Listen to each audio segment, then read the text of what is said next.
Thank you very much. I'm sorely tempted to leave the title what it is, that demography is destiny. It's extremely unusual to have an economist actually admit that economics aren't destiny, and I assume you have that on tape so that if I need it later, I can do it. I want to talk tonight about the changing face of America's children. In all the attention that's been given to America and how America is changing, one of the most remarkable changes, at least to me as a demographer, is the change in the child population of the United States. And I want to talk to you about that a little bit tonight. Now, I'm not necessarily convinced that demography is destiny, but I think that people ignore demography at their peril. And so I think we need to look no further than the latest census to begin to understand how demography affects the American population. When the first data from the 2010 census was released on December 21st, and I know that day well because I spent most of it on the telephone with the media, we saw the congressional representation of the United States shift quite dramatically, with a string of northeastern and midwestern states, including Massachusetts and New York and Pennsylvania and Ohio and Michigan and Illinois, all losing seats in the House, and at the same time in the South and West, Texas, Georgia, South Carolina, Arizona gained seats in the House. So you could see the sort of change going on in America at the global level, or at least at the national level, there. And for the first time, California, the largest state in the United States, did not gain a seat in the Congress. This is the first time since it became a state that that's happened, even though it gained the second most population of any U.S. state. So demography does change what America looks like. It changes it geographically, and I'm going to suggest to you that it changes it racially and ethnically. And despite all the heated rhetoric about immigration that we hear relentlessly through the media, most of the change in the American population between 2000 and 2010 came not from migration, not from immigration, but from natural increase. Natural increase is the difference between the number of births and the number of deaths in the United States, and 80% of the growth of the American population was minority growth in the American population between 2000 and 2010. And that's what I want to talk about tonight. These are the groups that have supported the research that I've been doing. What I'd like to do tonight is kind of to describe to you the growing diversity of the child population, to try and explain how immigration, but mostly natural increase, is creating that more diverse population, to examine how its spatial distribution is quite uneven, and to consider the implications it has. This all started with an article that I wrote with Daniel Lichter, who's been my co-author on all of this research. Daniel Lichter is at Cornell University, and he and I wrote an academic article that appeared in March in Population and Development Review, a peer-reviewed journal article. And we thought it was important when it was published, but we weren't prepared for what happened right after it was published. On the next day, literally, these are the places that this article appeared as, including two articles in the New York Times in the same day. And I'm not quite sure how that guy got by the editors, that there were two different articles about it. And I spoke on that day to so many, in so many radio shows that I actually lost track. But I know that I talked to both NPR and Radio Free Mississippi on the same day. I'm not sure it was the same conversation. It was, so anyway, it was quite a day. And you can just see how remarkable this was. The media people at New Hampshire told me that over 1,400 media mentions of this story occurred in about a 2-week span. 1,400. Just remarkable how much attention it got. But for a data junkie like me, the very proudest mention of it was that it got to be the prime number in the New York Times. And so to be the prime number is every data junkie's dream, and we were the prime number. The key number here is that in the United States last year, 48% of the babies born were minority. 48% of the babies born were minority, even though the minority population represents only roughly 1/3 of the whole United States population. So this underscores, or was the number that emphasized the point, that America's population of children is changing. And that's what I want to talk about today. I want to suggest to you that children are in the vanguard of the changing diversity of the American population.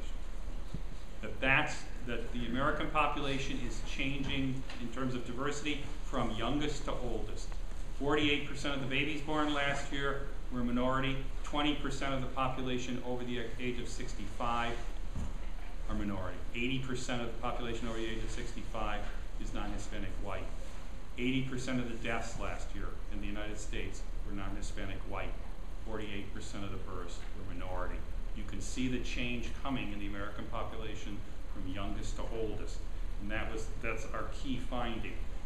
Just to give you some idea, this is the difference between the under 19 and under population and the 20 and over population in 2008. Now, we don't have data from the 2010 census yet on race and ethnicity.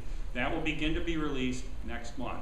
So these are estimates. So there will be some variation between these estimates and the actual population counts, but it won't be very large at this level of geography. And you can see this striking difference here. 43% of the children under the age of, or the young adults or young people and children, 19 and under, 43% of them are minority compared to 31% of the population over the age of 20. So you can see the difference in these data. And you can see how dramatically and fast that population is changing. This is 4 cohorts of children in the United States, or young people, from 0 to 4 up to 15 to 19. And you can see that whereas among the 15 to 19-year-olds, roughly 60% of the children were non-Hispanic white, among those 0 to 4, it's only about 52% of the children are non-Hispanic white. So you can see in just a couple of decades how much change there is in the population. So it is a very rapid change and quite striking. Now, the change is coming in 2 ways, and one of them is well understood and the other isn't. The well understood way is that the number of minority children in the United States is growing. The number of minority children in the United States is up 4.8 million just since 2000. That's about 15.5%. So the number of minority children is growing. That's pretty well understood. What's not as well understood is that the number of non-Hispanic white children in the United States is diminishing. The number is down about 2.6 million, or about a little over 5% between 2000 and 2010.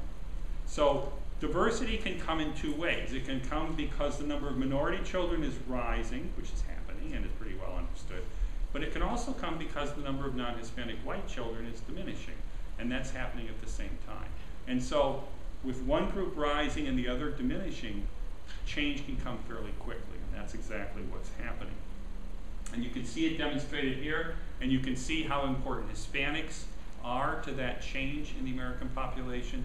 Hispanics accounted for over half of all the population increase in the United States between 2000 and 2010. They only represent roughly 15% of the American population, and they produced half of the change. So you can see how the change is occurring. Modest changes in the number of other racial and ethnic groups. Most of those would be Asian, although American Indian would also be included, as well as Native peoples in Hawaii and in Alaska. The black population, of children, which grew modestly during the 1990s, actually diminished slightly since 2000. So America is changing from young to old, and you can see it demonstrated here. The number of white births is down about 13 or 14% from what it was in 1990, whereas the number of Hispanic births has increased by 74%, nearly up by 3/4 in that period. You can see that there's been a modest decline in the number of black births as well. So while the overall number of births in the United States in 2006 was roughly what it was in 1990, a little bit bigger, the mix of racial groups in that population has changed quite dramatically. Partially this is a function of fertility, and this is another thing that's fairly well understood, that Hispanic fertility, especially fertility among foreign-born Hispanics, is considerably higher than it is for other racial groups. On the average, about 3 babies born for Hispanic woman over her fertility career, compared to about 1.9 babies born for non-Hispanic white women. And you can see the fertility patterns among the other racial groups. Notice the sharp decline in the black fertility rate between 1990 and 2005. So things are changing. Part of it's due to fertility. There are fertility differentials. Hispanic births are higher than they are for non-Hispanic whites.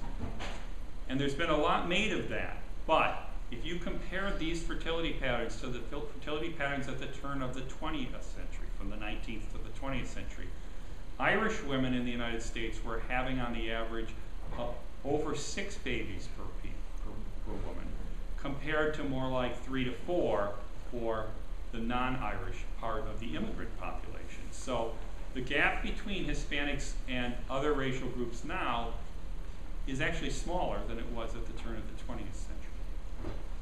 So again, we can see that fertility rates are part of what's going on here. That's pretty well understood.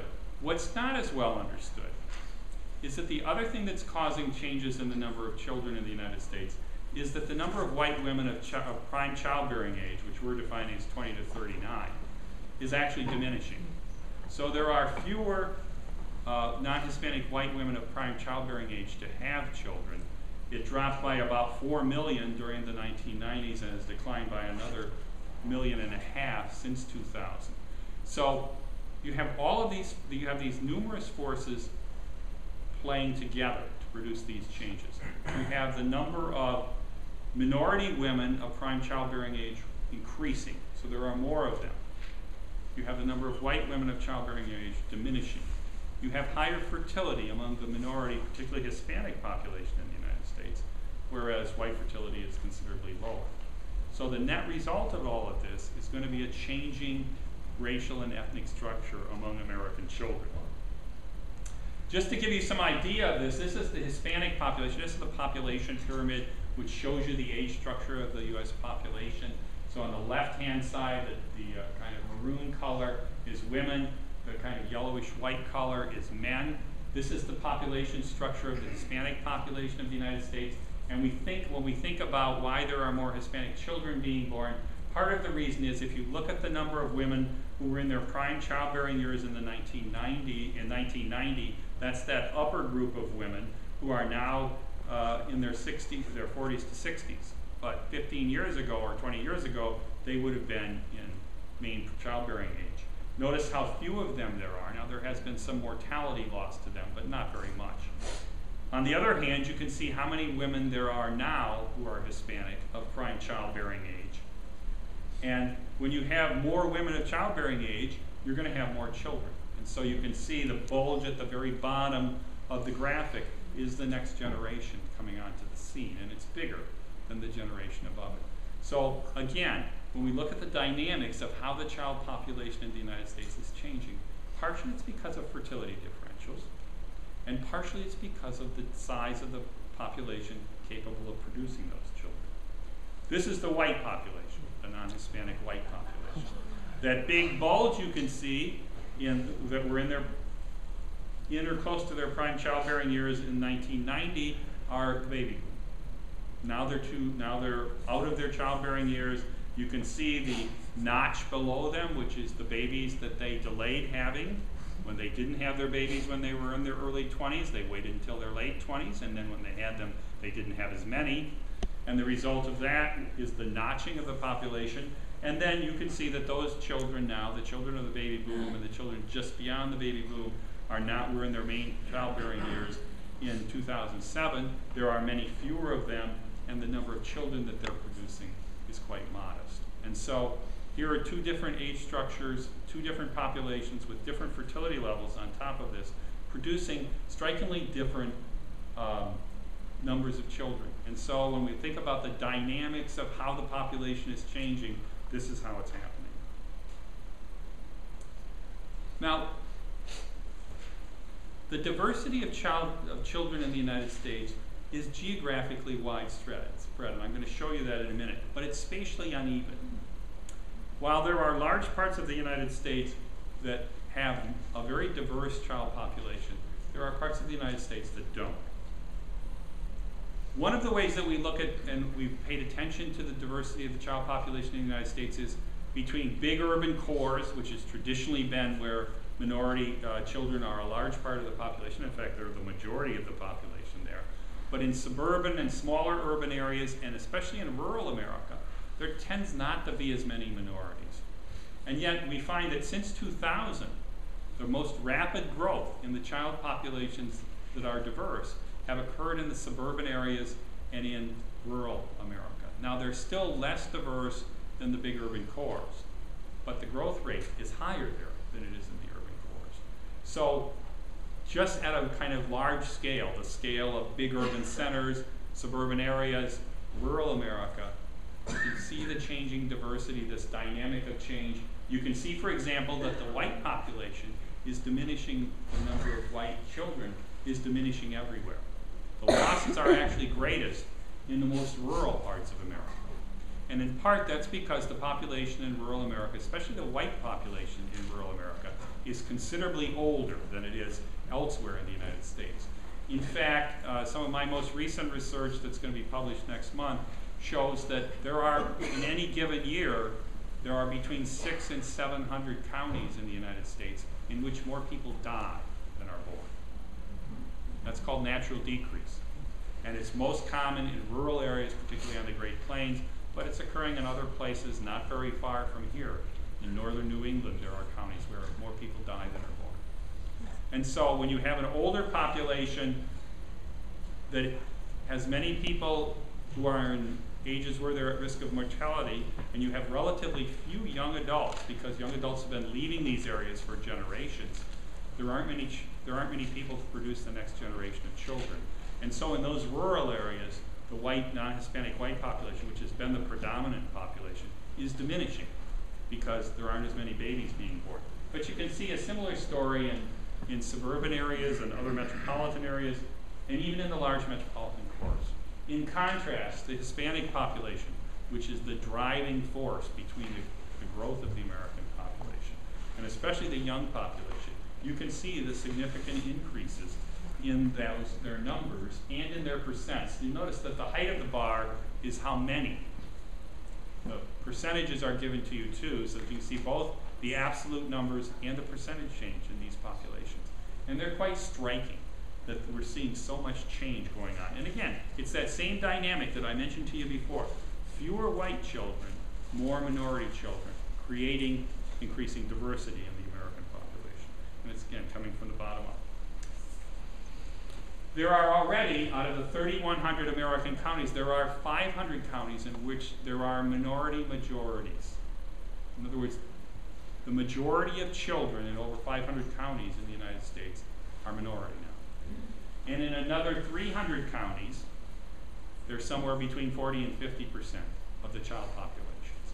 So it gives you some feel for how America is changing. Now, in contrast, only about 300 counties have more minority people in them than majority people, or than non-Hispanic white people overall. In other words, while the overall population, about 300 counties with minority majorities, 500 child minority majority counties, and another 300 close behind them. And if my analysis is correct, so many of those counties will shift to minority majority within the next few years. Even by the next census, we might see some of them. Even in places where the population is still largely non-Hispanic white, the child population, the red counties, are counties where the child population is at least 10% more minority-based than the adult population. So you can see the change coming in America in dramatic ways. The few places where you see those blue counties, like in the Mississippi Delta, are places where the older population is actually more diverse than the younger population, partially because the younger population is leaving rather than staying. So you can see this is not some sort of localized trend. This trend is happening differentially, but it's happening all over the United States. This will give you an idea of where there are significant minority populations. So if a county shows up as anything other than white or gray, it's because there is at least 10% or more of the population of children or young adults who are minority. And so the green counties are the traditional black, you can see the traditional black areas in the south. The blue areas are the original southeastern places where Hispanics have been significant parts of the population, in many cases from before these were parts of the United States. And then the orange places are where there's more multi-ethnicity, where there are two minority groups. So in Texas, it's about as far west as the black population expanded, and it's about as far east as the Hispanic population has come. In the South, especially in North Carolina, which used to be mostly a black-white state. I went to graduate school in North Carolina, and it was very much a black-white state. All the politics was organized around blacks and whites and the arrangements they'd made with one another. The coming of Hispanics to North Carolina have produced a more diverse population. And that one yellow county you see down there is Mecklenburg County, where Charlotte is, an extremely diverse area with many Asians in it as well. So you can see the diversity. The light blues up on the Great Plains are the Native American areas where there are reservations and other concentrations. You can see that New England, particularly northern New England, does not look particularly colorful on this map. In fact, Maine, New Hampshire, and Vermont are 3 of the 5 most non-Hispanic white states in the United States. West Virginia is the other one that's right up there with them. So at least just below or just above you, it's very white still. Not that it's not changing. Now, even in New Hampshire, over 10% of the babies born last year were minority. Now, that might not seem like very much in other parts of the United States, but in a state that was only 5% minority in 2000, that's a big change. Now, one of the problems with studying minority populations in the United States is a lot of our statistical analysis procedures are set up to compare one group to another. What we're trying to do here is capture the diversity of the population, of the child population. And the way we did that was to say, what's the probability that 2 children in a county are going to be of different racial and ethnic groups? And so here, the lighter colors, the blues and the oranges, the reds and the oranges, are places where the population is quite diverse, where the probability that one child meeting another are going to both be minority, are going to be both from the same racial group is low, where the chances they'll be from different racial groups is high. And you can see northern New England again, where the diversity is lower, and then the other odd place is right down on the Texas border, where there isn't much diversity either. Now that diversity is because almost everybody's Hispanic. So if almost everybody in the county is Hispanic, the chances that a Hispanic child is going to meet another Hispanic child is high, and the chances that she's going to meet someone who's not Hispanic are low, just like they are in northern New Hampshire. So this is an effort to try and capture the diversity of the American child population, and to give you a feel that even in places that aren't terribly diverse, there is diversity. Now I narrowed this down so you could just see New England and New York State, and you can see the striking difference between the southern parts of New England and New York State and the northern parts. So this is one of the places where you have a very mixed combination of diverse and less diverse areas. I've got a wonderful 3D graphic that I took out of this because it was too big for me to email to you. But anyway, so I just wanted you to see that. So the minority population of children is dispersed. There are areas of the United States you can see, if we go back, there are areas of the United States that are extremely diverse, especially with reference to their child population. Now again, remember, 500 of the 3,100 counties have more minority children than non-Hispanic white children in it. And you can see that diversity here. But even in areas that aren't terribly diverse, there is some diversity, and it's increasing. 40% of the growth in New Hampshire between 2000 and 2010. Now remember, New Hampshire's 95%, 94.6% non-Hispanic white. 40% of the growth in the population of New Hampshire was minority. So even in those areas that are the most non-Hispanic white, Change is coming. What are the implications of this? Well, I'm a demographer, and I consider my main job to do what I just did, which is to present to you this data in a coherent, I hope, clear to understand form so that you can think about the implications of it. But I was asked to talk about the implications, and so I'm going to do my best to do so.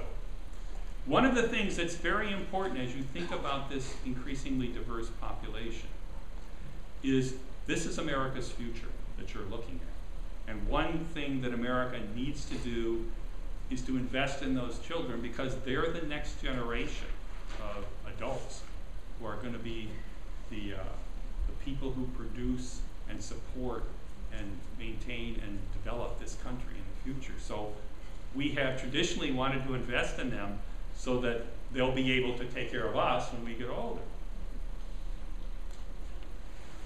If we look at the education level, though, of people 18 to 24 in the United States, you see that there are significantly fewer minority children, the parts of the population that are growing the most, enrolled in college. I mean, talk about producing human capital. This is one of our key ways of producing human capital. It's also one of our key ways of equalizing what happens in the United States. Education is the way that people like me, my parents were auto workers, and I lived in a city that was the most blue collar in the United States. That's how I got out of there, was being able to go to a good university and then on into graduate school. So I'm a living example of the investment in human capital. And when I worked in those auto plants, people would stop me and they'd say, "You going to college?" And I'd say, "Yeah." They said, "Don't come back here. Get your college degree and get out of here." And when I grew up in Flint, Michigan, 80,000 people worked for General Motors. 80,000. Now it's 4,000. Out of my five, I'm the oldest of 6 children. 5 of my brothers and sisters left because we got educations. So investment in education is a critical thing, and this is not a reassuring thing to see that the college enrollment numbers for minority children are so much lower than they are for whites and Asians who are rival white, or actually usually are superior to whites in their education levels. This is the poverty levels for the population under the age of 18. And again, you can see the high poverty levels for these two, the Hispanic population, which is the fastest growing of the minority groups, I mean the largest and fastest growing of the minority groups, and for the black population, which is the second largest of the minority groups. So again, this is not the kinds of things we want to see when we think about investing in America. We've done quite a bit of work on persistent child poverty in the United States, and this is a map of persistent child poverty. The first time my graduate students made this map, I had to go back over the data because I couldn't believe that there were twice as many persistent child poverty counties in the United States as there are persistent poverty counties. A persistent poverty county is a county in which more than 20% of the population have been poor in each of the last 4 censuses. So we're talking about 30 years or more of persistent poverty. Now we're going to get new data. The new census data will help us update this, but the story's not going to change. So there are 300 counties like that in the United States. There are 600 counties in which child poverty, persistent child poverty, is at that level. Now, this graphic I did when I was in Chicago before I came to the University of New Hampshire, and a young senator, his staff called me and said, "Dr. Johnson, we understand you know a lot about demography, and we wonder if you could help the senator with some slides because he wants to make an address about Katrina and about the risks and the effect that Hurricane Katrina has had on children in the United States." And I said, "Well, sure, but when do you need it?" "Tomorrow." Right? When you talk to Washington, it's always tomorrow. Katrina. So anyway, we produced this map for him. He used it in a big speech that he gave to the NAACP. And when the president of Loyola went to Chicago to call, or went to Washington to call on him, the poster that this was built around was on the wall on one of his staffers' office. That was Barack Obama when he was a junior senator from Washington, or from Chicago, or well, we think of it as Chicago. Actually, he was from Illinois. And when I met him, his staff told me one of the things about Obama is that he's data-driven. He's interested in data, not anecdotes. And when I met him, for my 5 seconds with him, I said, Senator, I understand that you really are driven by data, not by anecdote. And he said, well, I tried to be. And so I thought, here's a data guy, just like me. Anyway, but so you can see persistent child poverty in the United States, how ongoing it is. Now, what we did was we overlaid these diversity measures with that so that you could see the relationship between poverty and diversity in the United States. And you can see that it's not a completely clear story. There are parts of the United States that aren't very diverse, where there's a lot of persistent child poverty. You can probably see the Appalachians up there, the place where the war on poverty was declared. They're still persistently poor. They're mostly white. But you can also see that there are large, diverse areas of children, areas that have lots of a very diverse child population that are facing a lot of poverty as well. We did it another way for you so you could see racially what these groups are. Again, these are counties where there are significant minority populations. So this poverty that you can see at the national level, you can see it laid out geographically here as well, that there are all these pockets of poverty for children spread across the United States, and they're not all minority. There are white areas in the Appalachians and in the Ozarks. But so when we're talking about the future of the U.S. population and children, this is not the kind of investment of capital that I would like to see. Finally, this is the population of whites, non-Hispanic whites, and minorities in 3 periods: 2010, 2030. These are projections, so nobody's staking their reputations on the quality of these projections. They could be off a little bit. But one question to ask is the question of whether a white population, a largely white, older population, is likely to invest in a child population which is not of the same racial group as it. I don't have an answer to that question, but I think it's an important question, and it's a question that will eventually change, because you can see right now in 2010, the white population is still the largest, has the largest child population, the largest working age population, and the largest senior population. But over time, that's going to change. And that older white population is going to be depending on these younger, more diverse populations to provide for them, especially the baby boom, in their retirement. And so, again, some of the early research suggests that there's a reluctance on the part in areas where there are large, older, non-Hispanic white populations. There's reluctance to invest in things like schools and other things, or when the child population is more diverse. On the other hand, with the increasing levels of intermarriage and with many more interracial marriages and children, those are the kinds of things that are going to bind racial groups together. Demographers usually consider 2 groups to be integrated when they intermarry. And intermarriage is on the rise, although it's very differential. So maybe there is hope in that sense that with rising levels of intermarriage, that it may bring more willingness on the part of some groups to invest in others. The other thing that the research is showing is that younger people are more willing to be racially less prejudiced. They're more open to different racial groups. They've grown up in more racially mixed environments. You can see that the generations of children being born today could very well be growing up in more diverse areas, given how much the child population is becoming more diverse. So there is hope on that front, that tolerance will grow as the younger generation replaces the older generation. I mean, the spread of diversity, the fact that it's spreading out geographically, means there's more chance for groups to interact where they might not have interacted before. But the question remains, is there going to be 2 Americas in the future, or is there going to be 1 America in the future? And I don't think we have an answer to that. Just a couple of cautions to end my discussion. Our data is based on estimates. Again, the 2010 census is going to give us these data more definitively than we have for estimates.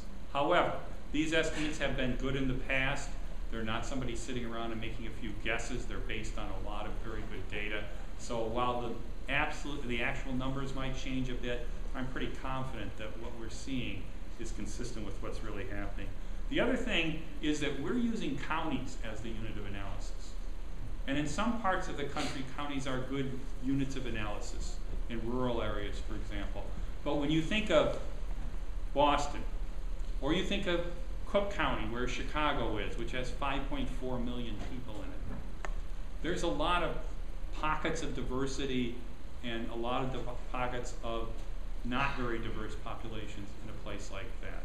And John Logan's going to come in a few weeks and talk to you about segregation and integration using tracts as the unit of analysis. And the story he tells will be somewhat more complicated than the story that I just told you. But at least at the unit of analysis that we're looking at, the diversity of the child population in the United States is growing remarkably and will continue to grow remarkably